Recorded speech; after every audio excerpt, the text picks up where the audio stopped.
저녁만 되면 양말 자국이 깊게 남고 다리가 묵직하게 느껴지시나요? 하루 종일 서 있거나 많이 걸어서 그런가 보다 생각하며 넘기기 싫습니다.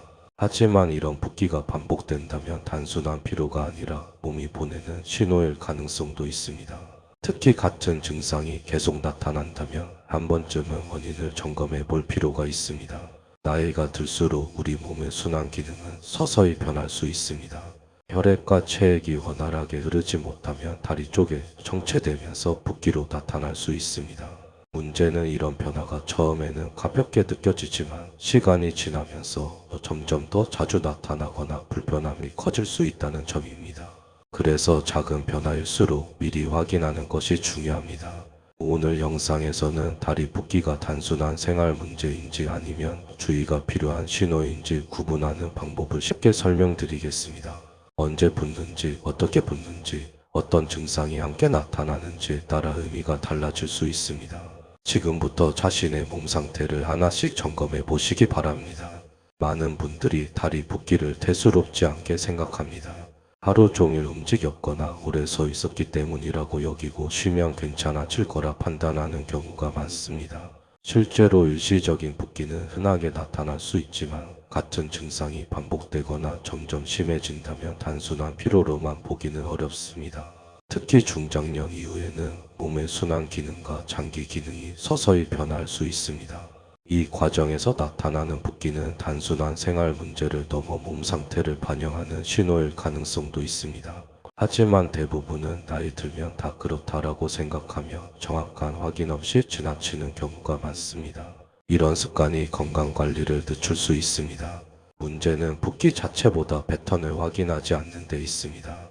언제 붓는지, 양쪽인지, 한쪽인지, 통증이나 순참 같은 다른 증상이 함께 있는지를 살펴보는 것이 중요합니다. 같은 다리 붓기라도 이런 요소에 따라 의미가 달라질 수 있기 때문입니다. 지금부터는 단순히 넘기지 말고 자신의 몸이 보내는 신호를 차분히 확인해 보시기 바랍니다.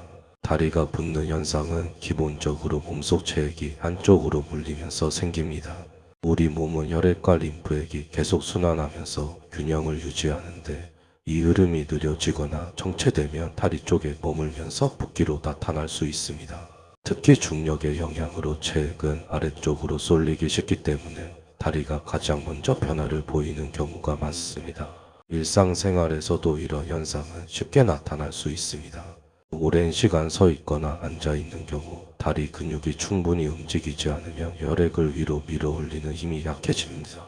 그 결과 체액이 다리에 머물면서 저녁에 붓기가 생길 수 있습니다.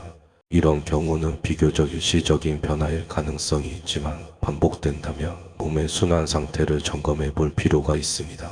중요한 점은 같은 붓기라도 나타나는 방식에 따라 의미가 달라질 수 있다는 것입니다. 언제 붓는지, 얼마나 지속되는지, 다른 증상이 함께 있는지에 따라 단순한 생활 문제일 수도 있고 건강 상태와 관련된 신호일 수도 있습니다. 따라서 붓기를 단순히 불편한 증상으로 넘기기보다 몸의 흐름을 이해하는 기준으로 보는 것이 중요합니다. 첫 번째로 생각해 볼 수 있는 원인은 혈액순환 저하입니다. 나이가 들수록 혈관의 탄력이 줄어들고 근육의 움직임도 감소하면서 혈액을 위로 밀어 올리는 힘이 약해질 수 있습니다. 특히 종아리 근육은 제2의 심장 역할을 하는데 이 기능이 떨어지면 혈액이 다리 쪽에 머물기 쉬워 붓기로 이어질 수 있습니다. 이러한 경우에는 일정한 패턴이 나타나는 경우가 많습니다. 아침에는 비교적 괜찮다가 오후나 저녁이 되면 점점 붓기가 심해지고 다리가 무겁거나 뻐근한 느낌이 함께 나타날 수 있습니다. 오래 서 있거나 앉아 있는 날에 더 심해지는 특징도 있습니다. 이런 양상은 생활 습관과 밀접하게 관련된 경우가 많습니다. 다만 이런 붓기가 반복된다면 단순한 피로로만 보지 않는 것이 중요합니다. 활동량 부족이나 자세 습관이 계속 유지되면 순환 저하는 점점 더 심해질 수 있기 때문입니다. 따라서 같은 증상이 계속된다면 생활 습관을 점검하고 다리 근육을 자주 움직이는 것이 도움이 될 수 있습니다. 두 번째로 생각해 볼 수 있는 원인은 신체 기능과 관련된 변화입니다. 우리 몸은 심장, 신장, 혈관이 함께 작용하여 체액의 균형을 유지하는데 이 기능이 원활하지 않을 경우 다리 붓기로 나타날 수 있습니다. 특히 나이가 들수록 이러한 기능은 서서히 변화할 수 있기 때문에 이전과 다른 양상의 붓기가 나타난다면 주의가 필요합니다. 예를 들어 양쪽 다리가 계속 붓고 아침에도 가라앉지 않는다면 단순한 순환 문제보다는 체액 조절과 관련된 신호일 가능성이 있습니다. 또한 숨이 차거나 쉽게 피로해지는 증상이 함께 나타난다면 심장과 관련된 영향도 고려해 볼 수 있습니다. 이런 경우에는 붓기만 따로 보기보다는 전반적인 몸 상태를 함께 점검하는 것이 중요합니다. 또 한쪽 다리만 유독 붓거나 통증, 열감이 함께 느껴진다면 혈관과 관련된 문제 가능성도 있어 주의가 필요합니다.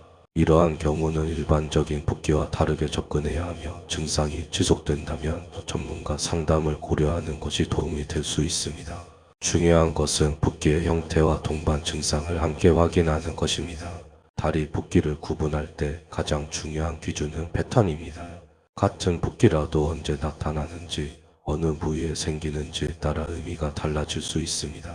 단순한 생활 습관으로 인한 붓기인지 몸 상태와 관련된 신호인지 구분하려면 반복되는 양상을 차분히 살펴보는 것이 필요합니다. 첫째, 저녁에만 붓고 아침이 되면 대부분 가라앉는 경우는 일시적인 순환 문제일 가능성이 있습니다. 오래 서 있거나 앉아 있었던 날에 더 심해지는 특징이 있으며 휴식을 취하며 비교적 빠르게 좋아지는 경우가 많습니다. 이럴 때는 생활 습관을 점검하고 다리 움직임을 늘리는 것이 도움이 될 수 있습니다. 둘째, 양쪽 다리가 지속적으로 붓고 아침에도 남아있다면 보다 주의 깊게 확인할 필요가 있습니다. 특히 숨이 차거나 쉽게 피로해지는 증상이 함께 나타난다면 단순한 붓기와는 다르게 볼 수 있습니다. 또한 한쪽 다리만 붓고 통증이나 열감이 느껴진다면 혈관과 관련된 가능성도 있어 신중한 확인이 필요합니다. 이러한 차이를 알고 자신의 상태를 점검해 보시기 바랍니다. 다리 붓기를 완화하기 위해서는 먼저 일상 습관을 점검하는 것이 중요합니다. 가장 기본은 같은 자세를 오래 유지하지 않는 것입니다. 앉아 있거나 서 있는 시간이 길어질수록 다리 쪽으로 체액이 정체되기 쉬워지기 때문에 중간중간 가볍게 움직여주는 것이 도움이 될 수 있습니다. 짧은 시간이라도 걷거나 발목을 움직이는 습관을 들여보시기 바랍니다. 또한 다리를 심장보다 약간 높게 올려주는 자세도 도움이 될 수 있습니다. 누워서 쿠션이나 베개를 이용해 다리를 올려주면 체액이 위쪽으로 이동하는 데 도움이 됩니다. 저녁 시간에는 가벼운 스트레칭이나 온수 조격을 통해 다리 근육을 이완시키는 것도 순환 개선에 긍정적인 영향을 줄 수 있습니다. 무리하지 않는 범위에서 꾸준히 실천하는 것이 중요합니다. 다만 붓기가 계속 반복되거나 통증, 호흡 변화 등 다른 증상이 함께 나타난다면 단순한 생활 관리만으로는 부족할 수 있습니다. 이럴 때는 몸 상태를 보다 정확히 확인하는 것이 필요합니다. 중요한 것은 무리하게 참는 것이 아니라 자신의 상태를 알고 적절하게 대응하는 것입니다. 작은 변화라도 꾸준히 점검해 보시기 바랍니다. 다리 붓기는 누구에게나 나타날 수 있는 흔한 증상이지만 반복되거나 양상이 달라진다면 몸이 보내는 신호일 수 있습니다. 중요한 것은 증상 자체를 두려워하기보다 그 의미를 차분히 이해하고 자신의 상태를 점검하는 것입니다. 같은 붓기라도 언제 어떻게 나타나는지에 따라 전혀 다른 의미가 될 수 있습니다. 오늘 설명드린 것처럼 저녁에만 나타나는 일시적인 붓기인지 양쪽 또는 한쪽에 지속되는지 다른 증상이 함께 있는지를 함께 확인해 보시기 바랍니다. 이런 작은 관찰이 건강을 지키는 중요한 시작이 될 수 있습니다. 무심코 넘겼던 증상이 실제로는 몸 상태를 알려주는 중요한 단서일 수 있기 때문입니다. 건강관리는 특별한 것이 아니라 일상 속 작은 신호를 놓치지 않는 것에서 시작됩니다. 오늘부터는 자신의 몸을 한 번 더 살펴보시기 바랍니다.